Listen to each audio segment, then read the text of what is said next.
Seja muito bem-vinda a mais um episódio do Mais Que Especiais. Há histórias que nascem da dor, mas florescem na esperança. Hoje, a gente fala sobre os bebês que chegam ao céu antes do tempo. E também sobre aqueles que, depois da tempestade, vieram colorir de novo os corações das famílias. O bebê arco-íris é aquele que nasce depois da chuva, trazendo de volta a luz, a coragem e o amor que estavam guardados, esperando o momento certo para nascer. Mas é importante lembrar, o bebê arco-íris não apaga a tempestade. Ele existe exatamente porque teve chuva. Assim como o novo filho não substitui aquele que partiu, ele vem somar amor, dar novo sentido à vida e provar que a fé pode florescer, mesmo no terreno da dor e da saudade. Os bebês que se foram continuam existindo, nos nomes que ainda são ditos com ternura, nas orações, nas lembranças e em cada batida de um coração que aprendeu a amar no céu e na terra ao mesmo tempo.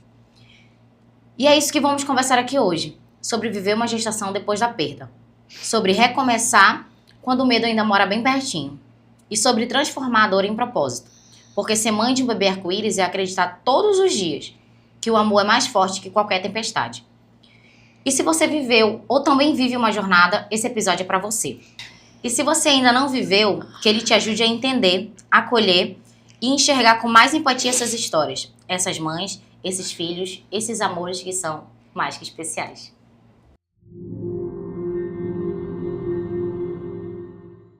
Hoje eu tenho a alegria de receber no podcast uma mulher que enfrentou dores, mas hoje comemora o seu milagre. A Thaís Rodrigues é uma das minhas amigas do grupo de mães, né, Thaís? A gente se conheceu e hoje a gente se acolhe, se entende, se abraça todos os dias. É um prazer ter você e todas as meninas. A gente recebeu no episódio passado as meninas e foi incrível recebê-las. Esse espaço é nosso, esse espaço é pra gente, que estamos vivendo gestações, estamos vivendo os nossos milagres, os nossos bebês arco-íris. E deixa eu entender um pouco da tua história. Tu falou que tu sempre sonhou em ser mãe. Sim. Tu casou com 17 anos e engravidou com 20. Conta como foi essa tua jornada, como tu descobriu. Então, eu sempre quis ser mãe, né? Assim, desde muito nova. E aí eu casei muito cedo. Com 17 anos a gente se conheceu, casou, foi tudo muito rápido, assim.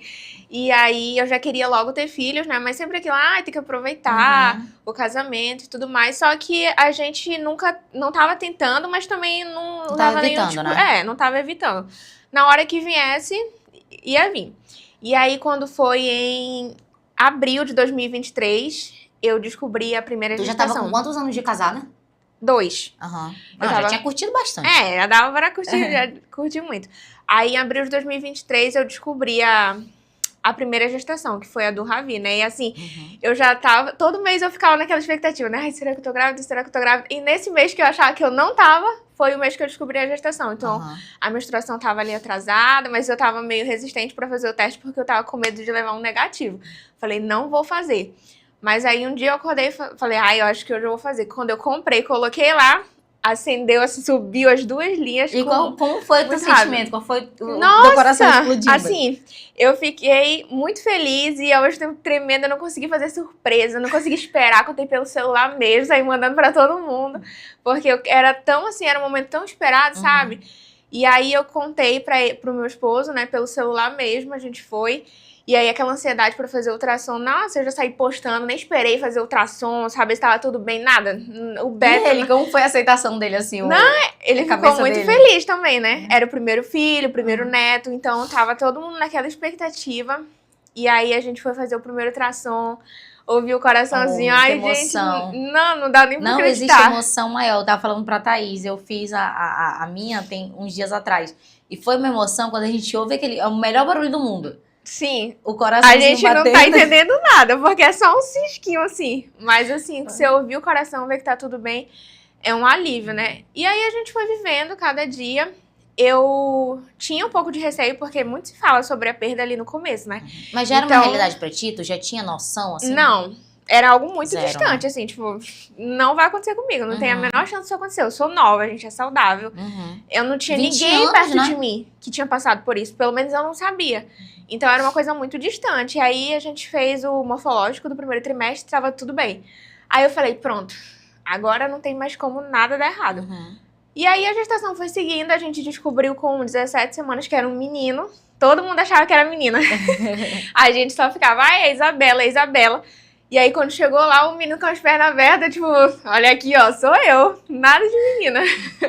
E aí a gente descobriu, começou a comprar as coisas, escolheu o nome e foi vivendo a gestação. E eu tava naquela ansiedade, né, pra chegar logo dezembro, porque a DPP pra ele nascer era 24 de dezembro. E a gente casou dia 23. Então falava assim que ele ia ser o nosso presente de casamento, né? E aí a gente foi, quando chegou em setembro, eu tava com 26 semanas e 5 dias. Aí eu percebi que ele não tava mexendo. Ele sempre foi mais quietinho, só que ele mexia, né? Todo dia ele mexia. E aí ele não mexeu. Eu falei pro Thales, eu acho que tem alguma coisa errada. Tu tava com quanto tempo? 26 semanas e 5 dias. Eu falei, eu acho que tem alguma coisa errada. Porque eu não tô sentindo ele mexer. Eu falei, vamos marcar um ultrassom, né? Só que, tipo, eu nem me desesperei de ir na maternidade, né? Tipo, como que eu ia imaginar que tinha acontecido alguma coisa? Eu imaginava que tava algo errado. Mas que não que ele tivesse sem batimentos. Aí a gente marcou o ultrassom, foi fazer. E nesse dia, eu ia sozinha, né? Porque eu tava lá na clínica sozinha. O Thales só chegou depois. E aí eu fiquei pensando, se eu tivesse sozinha pra receber uma notícia dessa. Mas ele chegou na hora que me chamaram. Aí a gente entrou pra fazer o exame, a médica começou a mexer e não falava nada. Mexia e não falava nada, é aquele silêncio. E eu já tava assim, suando, porque, tipo, tem alguma coisa errada. Passando na cabeça, né? Eu não conseguia ver, eu não conseguia entender o que ela tava mexendo ali na tela, mas eu sabia que tinha alguma coisa errada. Aí ela falou, então, é porque o bebê tá sem batimentos. Aí quando ela falou isso, eu não escutei mais nada. Eu não escutei mais nada, eu não via mais nada, não sabia mais onde eu tava, assim. Parece que tu sai, assim, sabe, de ti, tu vai pra um outro universo, assim. Eu só lembro que o Thales sentou, assim, no chão do consultório e começou a chorar. Eu não conseguia nem chorar, porque pra mim aquilo era tão inacreditável, sabe? Tipo, como assim? Não a impressão que dá é que a gente tá se vendo fora do nosso corpo, né? Sim! A sensação é essa. Cara, uma coisa assim, tipo, eu só pensava como? Como? Eu não senti nada. Aí ela ficava perguntando, você não sentiu dor? Você não teve um sangramento? Você tomou um susto? Você caiu? E eu, tipo, não aconteceu nada. Tava tudo indo bem. A gente fez um ultrassom dias antes. Tinha sido com ela, inclusive. Ela pediu pra ver o ultrassom, né? E realmente tava tudo perfeito. Aí ela falou assim, daqui você já tem que ir pra maternidade, né? Você tem que induzir o parto, porque ele precisa nascer. Senão vai colocar a sua vida em risco. Aí de lá a gente foi direto pra maternidade. Pensa, eu com a roupa do corpo, não tinha roupa, não tinha mal, não tinha nada. A gente foi direto pra maternidade. E aí eu não conseguia nem falar, avisar as outras pessoas, né? Porque ainda tem isso. Sim. Você recebe a notícia, aí você que tem que dar a notícia. Tem que se regular pra passar a notícia para as outras pessoas. Você tem que dar essa notícia para as outras pessoas. E a minha mãe não mora aqui, né? Tipo, a minha mãe, minha irmã, minha família mora em Curitiba. Então, daí ia ter que dar essa notícia pelo celular. Aí a gente foi pra maternidade, chegou lá. A médica foi fazer a triagem, tudinho comigo. Aí quando eu entrei, a gente entrou assim na sala, que ela viu o ultrassom, ela já soltou um... Ai, poxa vida.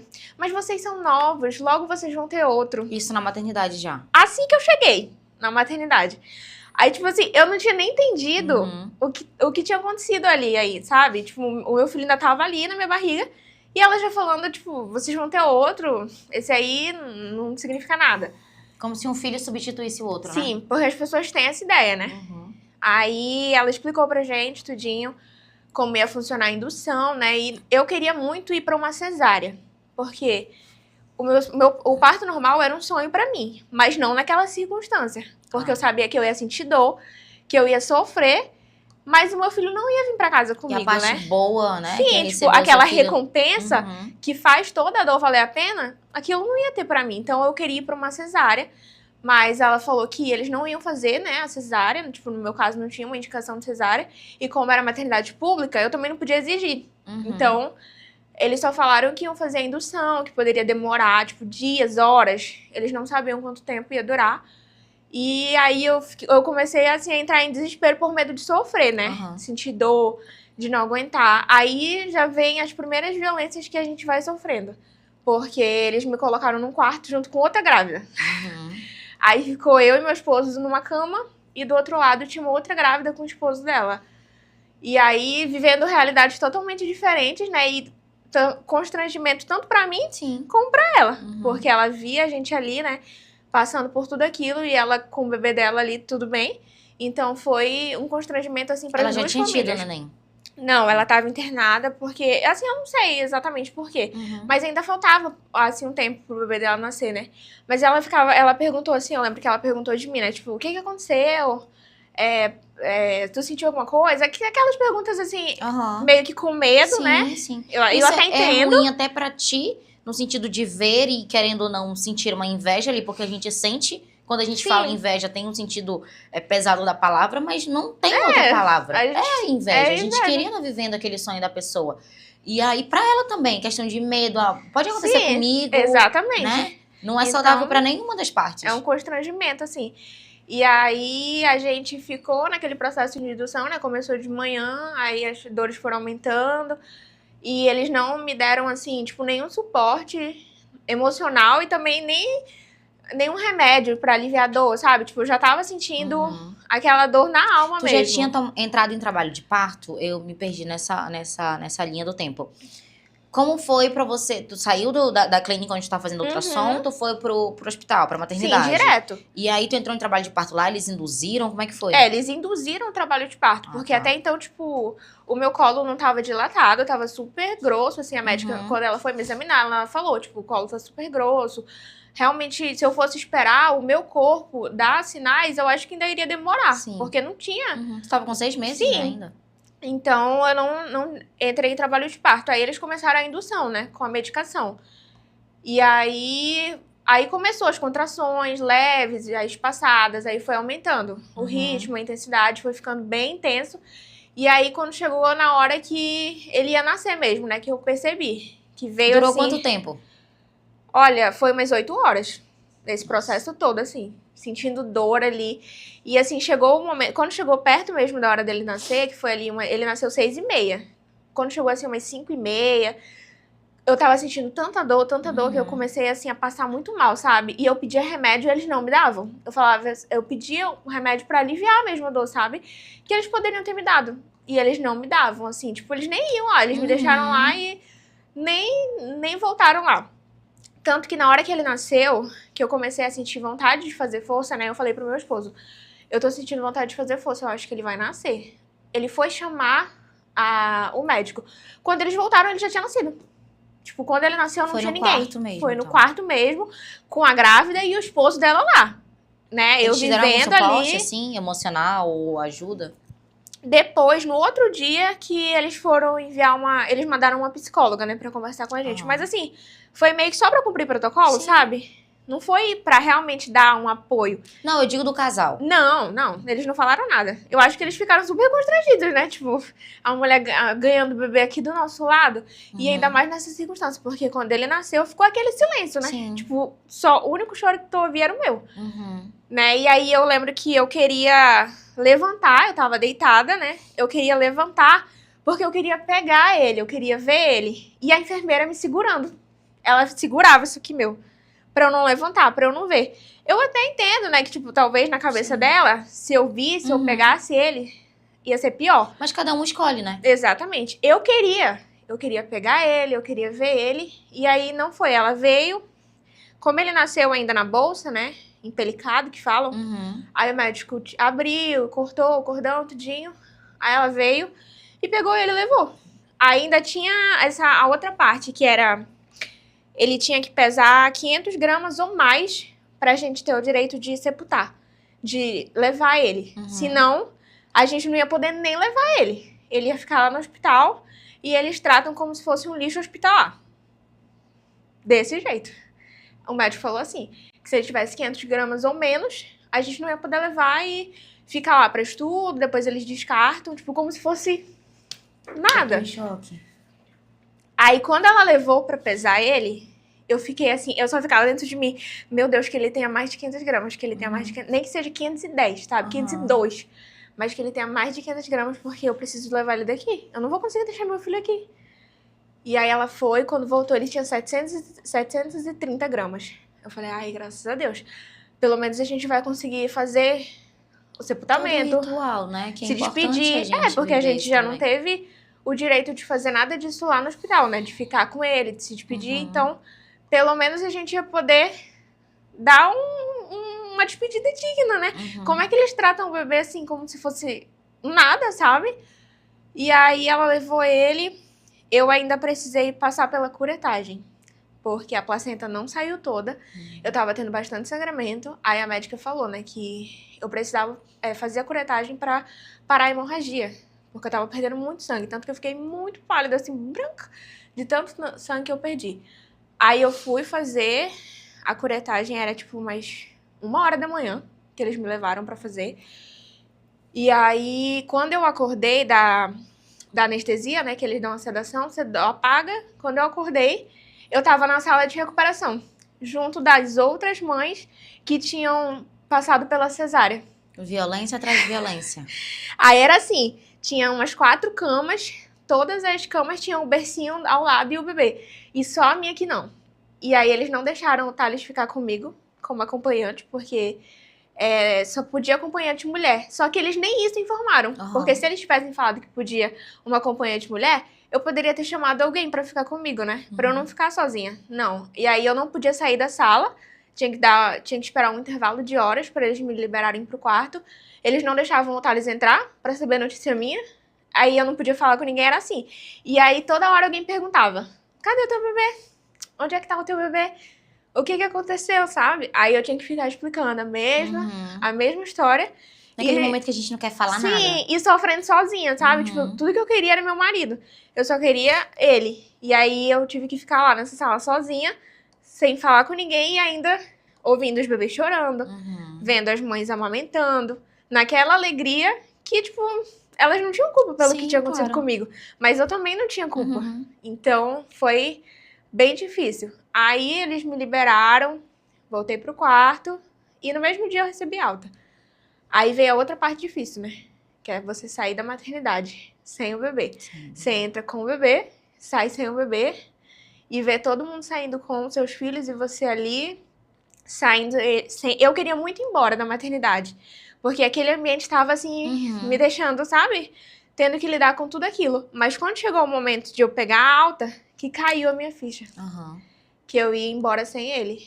Aí me deu assim um pouco de desespero, sabe? De, tipo, deixar ele lá.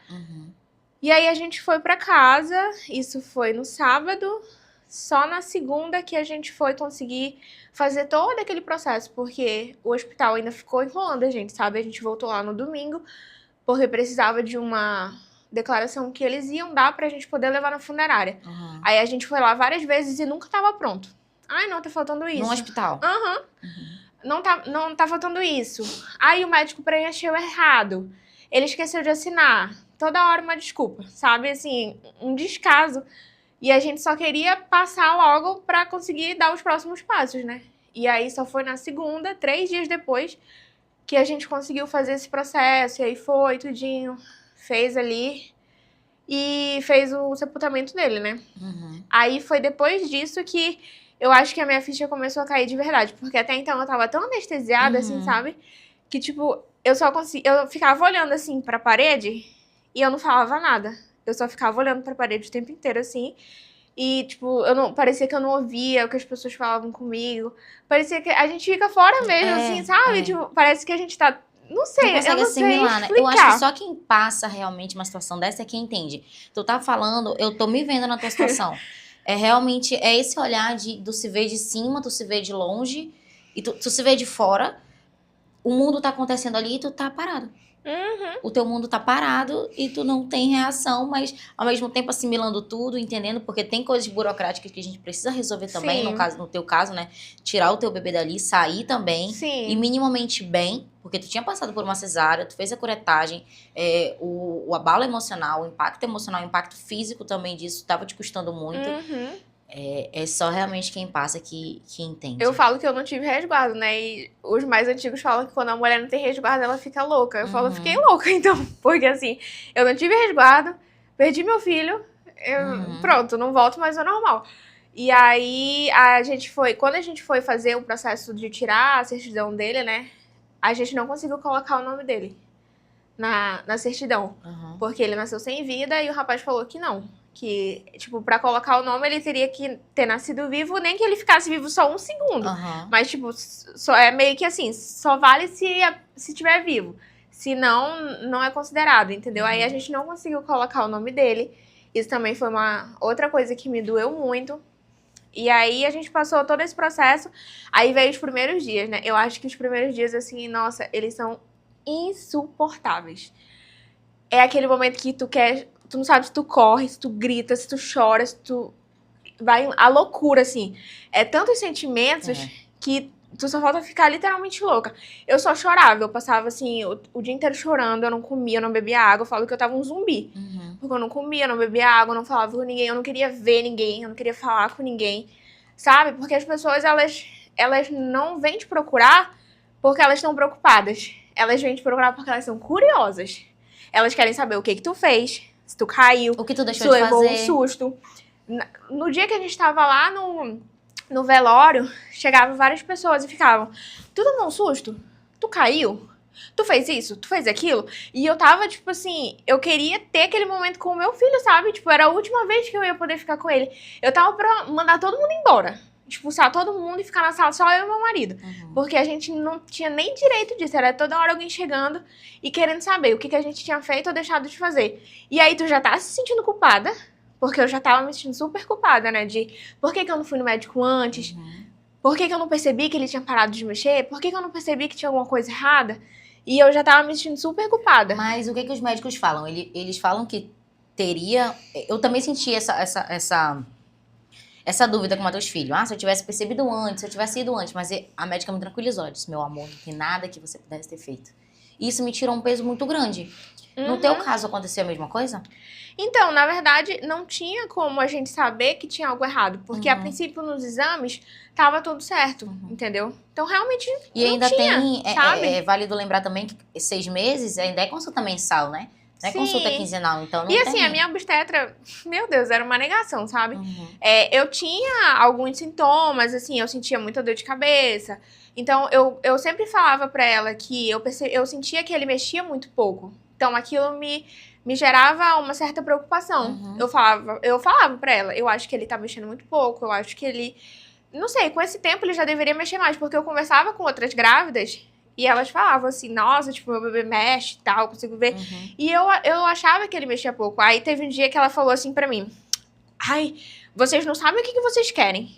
Porque se o bebê mexe pouco, vocês reclamam. Quando chegar no final e ele estiver mexendo muito, não vem reclamar pra mim. Assim, tipo, sabe? Então, o meu pré-natal, ele foi muito negligenciado.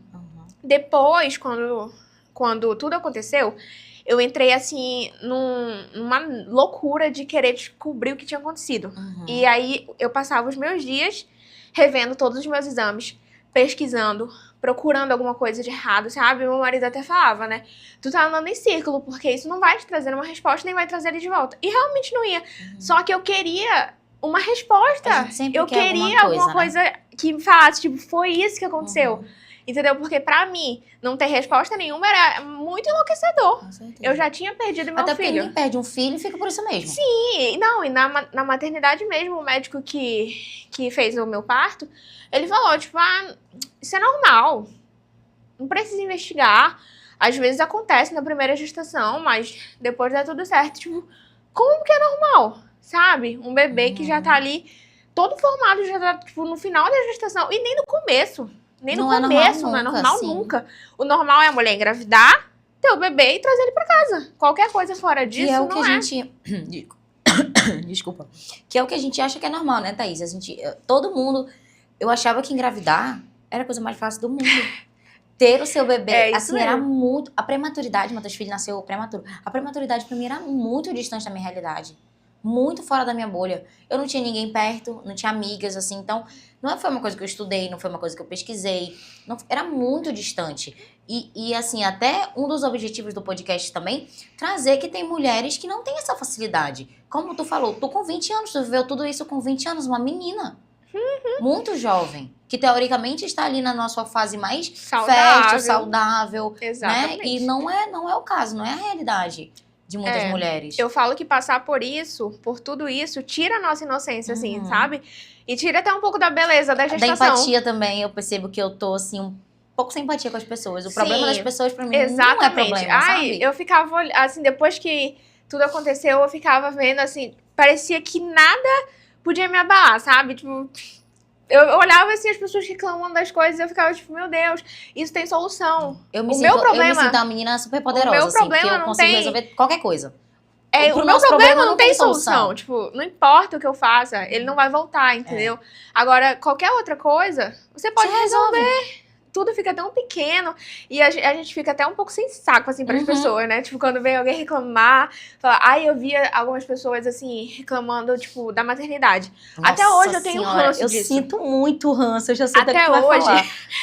eu sinto muita, assim, raiva. Deus me perdoe, mas porque tipo, eu sei que a maternidade é difícil, que é exaustiva, sabe? E toda mulher sabe. E aí, Por favor, não tem se você tem a fantasia de que uma maternidade é leve, é tranquila, não tenha filhos. Exatamente. Porque não é. Só Mas que é muito aí melhor a tu pessoa... ter dificuldade e passar com teu filho vivo do que tu não ter teu Exatamente. filho. Eu falo, é muito mais fácil você passar a noite acordada com o bebê que tá chorando do que você passar a noite chorando porque você tá sem o seu bebê. Então, assim, Sem eu dúvida. vejo as pessoas reclamando. Outro dia eu vi uma menina que eu sigo falando assim, porque tá muito calor e ela quer ficar grudada em mim o dia inteiro. Aí, tipo, eu fiquei assim, Em tudo que eu queria era estar grudada no meu sabe? filho. Tipo, vocês... Eu sei, não é questão de romantizar. Ou então até, talvez eu até romantize, sabe? Eu falo que quando o Isaac nascer, eu vou romantizar mesmo as coisas, porque só a gente sabe o quanto a gente quer viver Enquanto isso. que a gente sonhou com isso, né? Cara, o tanto que eu batalhei, tipo... Sabe? 3 anos nessa luta. E agora, fora tudo que a gente tá vivendo nessa gestação pra conseguir ter ele. Então, assim... Passando por cima de medo, de traumas, né, Thaís? Que tudo isso existe. Eu tava falando pra ela agora que eu dei uma leve atrasada porque eu tava muito enjoada. E eu falo, às vezes eu conto pras minhas amigas, como que tu tá? Gente, eu tô muito enjoada, mas, Senhor, glória a Deus pelo meu enjoo, glória a Deus A pelo gente agradece pela por minha tudo. disposição. Cada momento é agradecendo.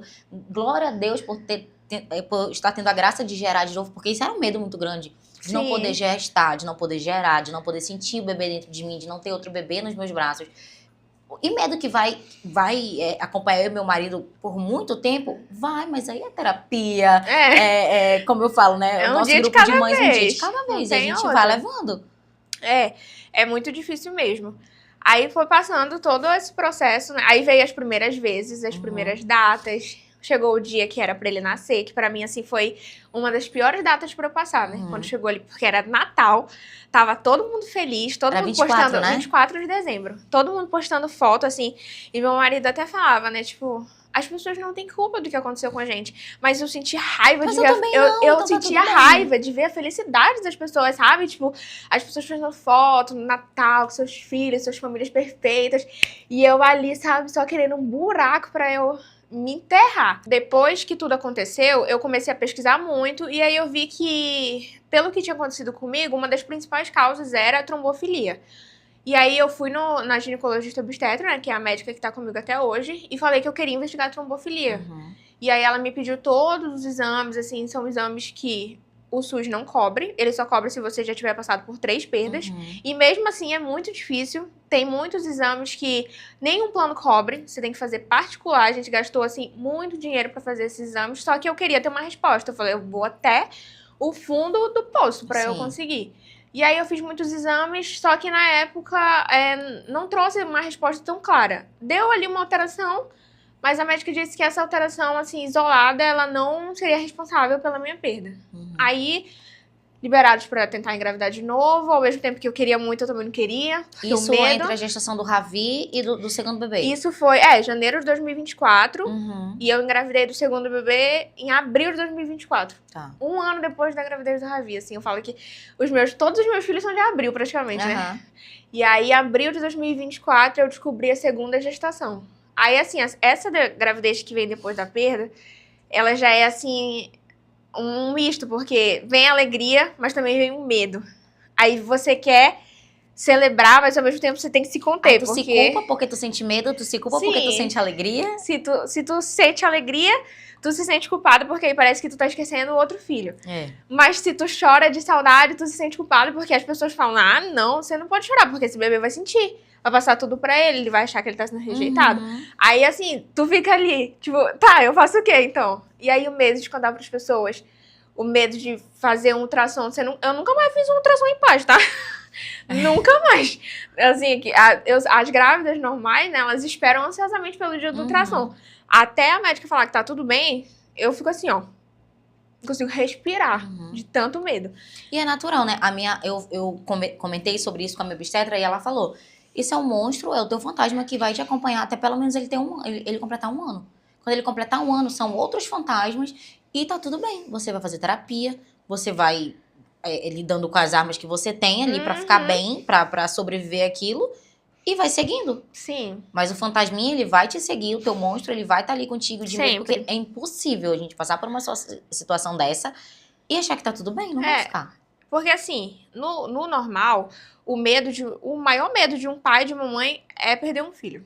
Isso aí é fato. Ou perder o filho, ou você morrer e deixar o seu filho aqui. Esse já é o maior medo, isso sem você ter passado. Agora, imagina quando você passa. Esse medo, ele triplica, ele quadriplica, assim, aumenta muito.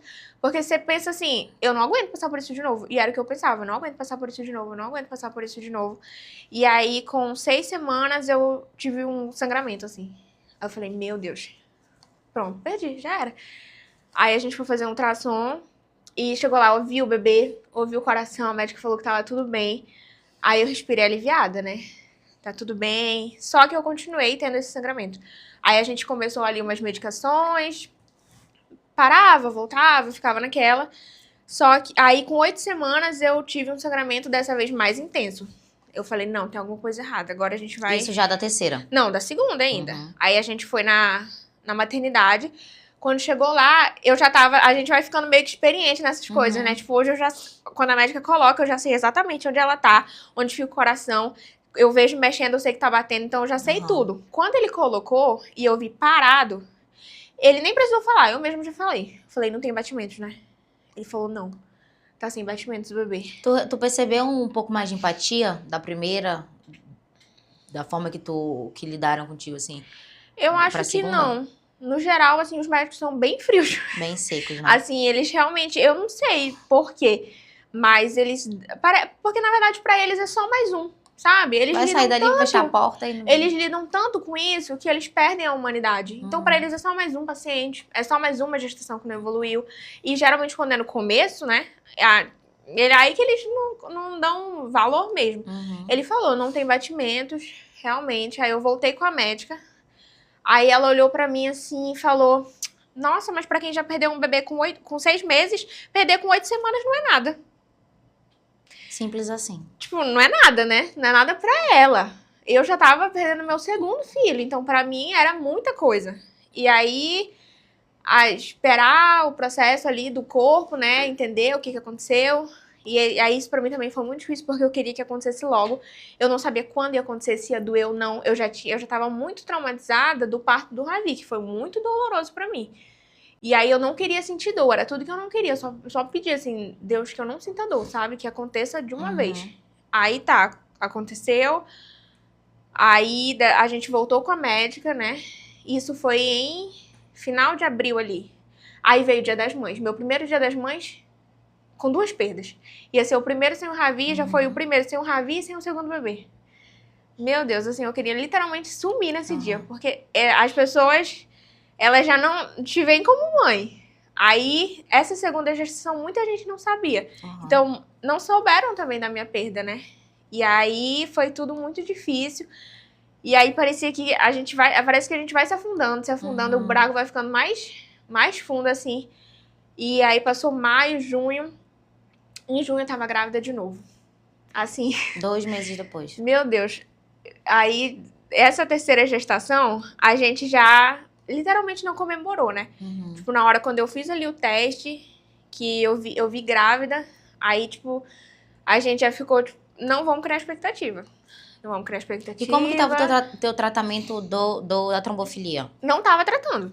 Não Tu sabia que existia, mas não estava tratando. A gente sabia que tinha ali uma mutação, mas a princípio a médica tinha falado que aquela mutação ela não era responsável pelas minhas perdas. E aí, entre a gestação do segundo bebê e do terceiro foi muito rápido. Então eu não cheguei a fazer nenhum outro exame pra procurar, assim, alguma outra causa. Eu engravidei muito rápido, porque eu nunca tive problema com a infertilidade, né? Tipo, engravidar não era uma dificuldade, era depois. E aí eu descobri a gestação no final de junho. E boa parte das mulheres que sofrem com trombofilia, Acontece isso, né? Sim. Que o problema não é Não na é infertilidade, engravidar. não é ali na tentativa. A gente engravida É muito após. rápido até. Só que o problema é justamente quando engravida pra levar essa gestação adiante. Uhum. E aí, quando a gente descobriu essa terceira gestação, a médica já quis cercar por todos os lados. Então, a gente começou o Clexane, começou ali o AS. Tu já tava com a médica que é a que todas. te segue até hoje. É. Uhum. Aí, ela passou todas as medicações, a gente começou a usar. Aí, o que eu pensei? Agora vai dar certo. Uhum. Não tem como dar errado. Não tem como dar errado. Tô usando as injeções. Eu já tinha pesquisado muito sobre isso e visto vários casos que tinha dado tudo certo. Aí eu pensava, por que comigo vai dar errado? Uhum. Não tem como dar errado, né? A gente acha assim que não tem como. E aí, com isso, no começo da gestação, eu descobri bem cedo. Com 6 semanas, eu tive o sangramento de novo. Igual na segunda. Eu falei, não é possível, gente. Não é possível. Mas o que explica esses sangramentos? Já era o início da perda. Verdade. Já era o início da gestação. Mas mesmo fazendo a medicação? Sim. Porque no meu caso ainda tinham outras questões, né? Que a gente já vai pra essa parte. Quando eu começava a ter esses sangramentos, já era a gestação que não estava evoluindo como deveria. Então o corpo, ele entende, né? Que aquela gestação, ela não tá seguindo como é pra ser. E aí ele mesmo já começa a expulsar mesmo. Uhum. E aí eu comecei a ter um sangramento. Quando a gente foi fazer o ultrassom, dessa vez a gente nem conseguiu ver o bebê. A gente só viu o saquinho ali, gestacional, que tava incompatível com o tempo, né? Tipo, pela minha menstruação era pra eu estar com um tempo. E pelo tamanho do saquinho tava muito antes. Então deu uma diferença muito grande. E aí isso já acendeu um alerta, Já né? deu tipo, alerta. Tem alguma coisa errada. Eu sabia que não tinha como estar errada a datação, então realmente a gestação não estava evoluindo. Aí a gente foi fazer um beta. Nossa, meu beta deu muito baixinho. Pro tempo que eu tava, deu muito baixo. Aí eu mandei pra médica e ela já respondeu, tipo, a gestação não tá evoluindo. Esse beta é sinal de que a gestação não tá evoluindo. Pode suspender as medicações e esperar. Aí, quando eu parei de tomar as injeções e todas as medicações, eu já comecei a ter o sangramento. A perda mesmo. Já vem. Aí veio a terceira perda. Aí veio a terceira perda. E quando que tu chegou finalmente no diagnóstico da trombofilia? Então, aí depois dessa última perda, eu fui conversar com outras meninas que tinham histórias parecidas com a minha. E foi quando elas me indicaram um médico que é especialista em trombofilia, né? Uhum. E ele é referência, assim, nessa questão de perdas. Ele atende muitas mulheres que passaram por muitas perdas. Uhum. E aí eu resolvi marcar uma consulta com ele e já era a minha última esperança, né? Porque eu já tinha passado por vários médicos, já tinha tentado o tratamento com as injeções e mesmo assim tinha perdido. Aí a gente resolveu marcar uma consulta e mostrar todos os exames, contar toda a nossa história. E aí foi quando a gente finalmente conseguiu encontrar uma resposta e chegar no diagnóstico que justificava, né, todas as minhas outras perdas. Então eu descobri 2 tipos de trombofilia, né, sendo uma hereditária e uma adquirida. E também descobri uma alteração imunológica, que era como se o meu corpo, toda vez que eu ficasse grávida, ele atacasse o bebê. Então, ele impedia aquele bebê de se desenvolver. Uhum. E era por isso que as minhas gestações estavam parando de evoluir tão no começo. E aí, ele passou todo o protocolo pra gente, né? O tratamento que a gente deveria fazer. E que deveria começar antes mesmo de eu estar grávida. Justamente para que quando aquele bebê chegasse, o meu corpo já entendesse que não precisava atacar, né? Uhum. E aí, a gente começou todo o tratamento. Aí veio o processo das tentativas. Aí até a chegada do Isaac. Do Isaac. Mas antes da gente entrar nesse papo da chegada do Isaac, como que ficou teu coração? Porque eu imagino que chegar no diagnóstico foi libertador. Mas ao mesmo tempo pensar, caramba, eu poderia ter diagnosticado lá atrás, eu poderia ter evitado, ou meus filhos poderiam não ter passado por isso. Como que ficou teu coração assim nesse momento? Foi um misto assim de alívio, porque eu finalmente tinha encontrado uma resposta, né? E eu já tava num ponto que eu precisava de uma resposta. Porque vinha de 3 perdas consecutivas em menos de 1 ano. E eu não conseguia entender que não tinha uma causa para aquilo. Então, eu fiquei muito aliviada de saber que tinha um tratamento e que com esse tratamento eu iria conseguir, né, levar uma gestação até o final. Mas também me veio muito isso de por que eu não descobri antes? Por que eu não passei com ele antes, né? E até hoje, às vezes, quando eu paro, assim, para pensar um pouco, me vem, assim, aquele pensamento de os outros bebês não tiveram a mesma chance, sabe? Tudo que eu tô fazendo por ele, eu não pude fazer pelos outros, porque eu não sabia. E não é nem questão de se culpar, né, Thaís? Porque tu realmente, como tu falou, tu não sabia, não tinha instrução, tu não foi instruída aqui pelos médicos, que eram as pessoas responsáveis Sim. por ti, pelo teu bebê, pelo teu caso. E não ter esse segmento das pessoas que era pra estar, deixa a gente também... Porque não era você que tinha que Sim, diagnosticar, né? Tinha que, esse cuidado todo tinha que vir dos médicos, tinha que partir dos médicos. E até me desespera também um pouco tu falar que aqui em Manaus tu não teve esse apoio, não teve nem ninguém que te conseguisse entender o que tu tinha de fato, ou então médico chegar pra te falar que isso não é nada, tu já perdeu com 26 semanas, perder com 6 não é nada. Sendo Sim. que é o nosso mundo ali, Uhum. e enfim...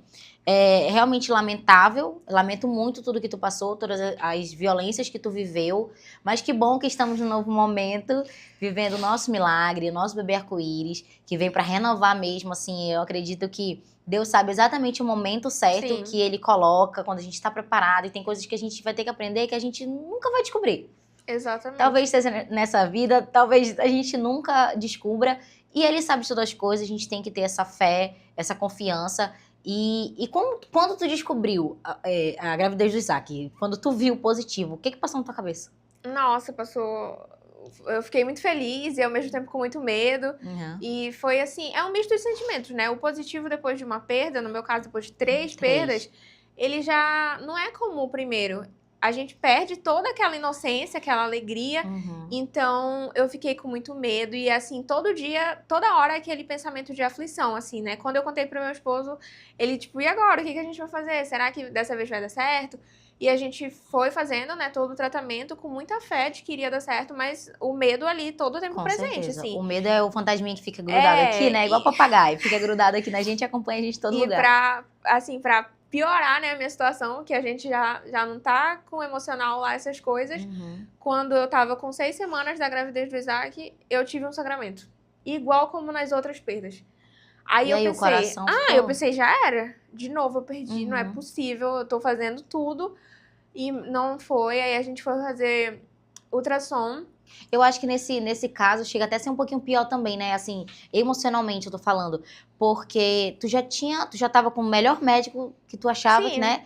Tu já tava fazendo o tratamento. Então, toda a chance, toda aquela esperança, tu já tava agarrada nela. Sim. E por um minuto, tu sentir aquilo Nossa, escorrer pelas tuas é mãos, o teu desesperador. sonho é desesperador, né? Eu pensava assim, se não der certo dessa vez, então é porque eu acho que não é pra mim mesmo. Uhum. Sabe? É um sinal de Deus, da vida, sei lá, do universo me falando, tipo, para de insistir, porque realmente não é pra ti. E a gente ficou, assim, com muito medo. Aí eu fui fazendo ultrassom toda semana, com 6, com 7, e tendo sangramento, né? Tipo, Pois é, o sangramento foi devido às doses, estavam baixas, o que não, foi? a gente descobriu que eu tava com uma ectopia cervical, que é tipo como se meu colo do útero ele tivesse com uma sensibilidade muito grande, que por qualquer coisa ele sangrava, entendeu? Entendi. Assim, eu falo, todas as estatísticas raras, os diagnósticos que ninguém conhece, eu Aham. tenho.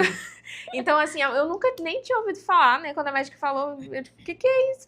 E aí a gente descobriu e não tinha o que fazer. Ela falou, você pode ficar sangrando a gestação toda. Eu falei, como assim? Eu não vou ter paz. Uhum. E aí eu lembro que com umas 13, eu acho, 13 para 14 semanas, eu tive um sangramento, assim, muito grande, de escorrer pelas minhas pernas. E aí eu fiquei, pronto, agora foi. Agora eu perdi. E a gente ia, assim, no hospital toda semana fazer ultrassom. Toda semana, porque é um medo que realmente não Te passa. acompanha, né? Não passa. E em algum momento da tua gestação, tu conseguiu ficar um pouco longe desse medo e aproveitar mesmo? Porque tu tá com 32 semanas, Foi né? quase 32. É, assim, totalmente sem medo, não. Eu acho que o maior desafio da gestação é não deixar com que esse medo domine, Uhum. né? Para que a gente não aproveite essa gestação. Então, a gente tem que saber que o medo ele vai estar ali, mas a gente tem que ir com medo mesmo. É um Mas pouco sem difícil medo, separar também, né? Assim, de como tu falou. O que eu tô fazendo pelo Isaac, os irmãos não tiveram a mesma oportunidade. Mas é difícil também a gente separar que é o momento agora, sim, né? É pra esse bebê que eu tenho que dar minha atenção e tudo mais. Porque por mais que eu tente, por mais que a gente queira muito que o desfecho do passado tivesse sido diferente, mas a gente não pode mais fazer, a gente Sim. não pode mais voltar. E o que a gente pode é ser melhor dia após dia para esse bebê que tá aqui, pra gente também emocionalmente se dedicar, entender, botar a cabeça no presente. Eu acho que esse é o ponto mais difícil, né? É muito difícil lidar com os sentimentos, porque a gente tem muita alegria, tem muita felicidade pelo bebê que tá aqui, mas também tem muita saudade, porque eu acho que o que as pessoas de fora, que não passaram por isso, não entendem, é que um filho, de fato, não substitui o outro. Então, assim, elas acham que, você ficou grávida, então agora você não pode mais ficar triste. Não pode mais ficar triste. Então tá tudo bem, não tipo pode assim, mais né? chorar. Já realizou teu tipo sonho, assim, tá tudo bem. perdeu esse aqui, toma esse outro aqui no lugar, entendeu? Como se fosse um objeto, como se fosse uma coisa assim, insubstituível. E não. Tanto que no Dia das Mães desse ano, eu já tava grávida do Isaac, mas ainda assim foi um dia difícil pra mim. Sim. Porque eu queria ter todos os meus filhos aqui. Então é muito difícil você lidar com esses dois sentimentos, né? Que são ambivalentes. E como que tá em relação ao teu marido? Tu e teu marido em casa, pra chegada do Isaac, com os irmãos, quartinho, como que tá a expectativa? Olha, agora que a gente tá arrumando as coisas, né? Porque até isso, a gente fica um pouco travado. Eu lembro que do Ravi, quando tudo aconteceu e a gente voltou pra casa, a gente tinha acabado de ajeitar as coisas dele, né? Tinha recebido ali os móveis e tudo mais. E a gente teve que devolver tudo pra loja. Então, quando eles vieram buscar, aquilo foi algo muito doloroso pra gente. Então, a gente fica com medo, né? Eu lembro que a gente vai comprar a gente comprava alguma coisa no começo, mas eu ficava com medo. Eu comprei umas roupas pra ele e quando chegou, eu já fiquei pensando, tipo, meu Deus, e se eu perder esse bebê? Eu vou ficar com um monte de roupa de novo aqui, né? Porque, tipo, do Ravi eu não me desfiz de nada. Tá tudo lá. E aí eu pensava, a gente sempre fica com aquele pensamento de que vai acontecer alguma coisa ruim, né? Eu fui fazer Parece que a gente sempre tá preparada pro pior, né? A gente tá sempre esperando uma tragédia. No dia que eu fui fazer o ensaio, né? O ensaio de gestante, que era um sonho. Não consegui fazer das outras vezes, dessa vez eu fiz. Aí, quando a gente tava lá no ensaio, e de vez em quando me vinha aquele pensamento, sabe, assim, intrusivo. E se der alguma coisa de errado, né? E se eu perder? Então, esse sentimento, ele sempre tá ali. Mas é aquilo, novamente. Não deixar que ele nos roube esse momento, né? A gente precisa tentar aproveitar do jeito que der. Uma coisa que tu falou que me marcou foi tu falar que sentir que não se envolver muito emocionalmente para que se alguma coisa der errado, isso tipo, como se fosse te blindar. É algo que eu trabalhei com a minha psicóloga, né? Que ela fala que é uma sensação de falsa proteção. A gente fica com uma ideia de que se a gente não se apegar a esse bebê, não comprar as coisas, não criar momentos, se acontecer alguma coisa, vai doer menos. Só que isso é uma enganação. Porque não importa se você fez ou não, não importa se foi no começo ou no final. A partir do momento que tu vê ali o positivo, que tu descobre que tu tá grávida, tu já se apega, com entendeu? Certeza. Então, mesmo que tu não faça essas coisas, na verdade, isso só vai te roubar mesmo. A alegria de viver aquele momento. E até injusto também com o novo bebê que tá chegando, né? Porque é isso que eu trabalho muito em mim. Eu converso com meu marido e eu jogo no colo da minha psicóloga. Eu falo pra ela, é um problema teu, me ajuda a resolver. É um problema que tá comigo, mas tu vai ajudar a resolver. De não jogar essa expectativa, esse medo, e pra essa criança não viver sob o medo mesmo. Bolha, e ansiedade, né? Numa bolha que eu não vou conseguir... proteger por mais que eu queira e por mais que todas as mães, todos os pais queiram proteger os filhos, a gente não consegue colocar ali dentro de uma bolha e proteger do mundo. Quem dera que o mundo ideal seria se a gente conseguisse fazer isso. Mas eu nem quero essa blindagem para ele do mundo, das pessoas, de doenças. Claro que eu não quero nunca que ele tenha a doença do irmão ou outras, mas uma gripe, porque eu vejo muita gente falando que tem crise de ansiedade quando o filho tem uma gripe. É muito também daquilo de a gente não colocar nesse bebê um peso, sabe? Tipo assim, colocar nele a responsabilidade. A responsabilidade de trazer a alegria de volta. Isso. Não é que ele não vai trazer a alegria, mas, tipo, ele não tem essa responsabilidade. O Isaac é um outro bebê, a história dele é outra, entendeu? Ele não tem que carregar o peso do que aconteceu comigo porque ele não tem culpa. Claro que a história dos irmãos sempre vai estar ligada à história dele, né? Eu sempre falo, não tem como separar os meus outros filhos do Isaac. Todos eles estão interligados, mas ele tem a história dele, que vai ser construída a partir de agora, e que eu tento sempre não colocar sobre ele um peso que ele não precisa carregar. Que ele não precisa carregar, é uma criança, é um bebê, sim, pra que depois, lá na frente, quando ele crescer, ele não fique com isso, né?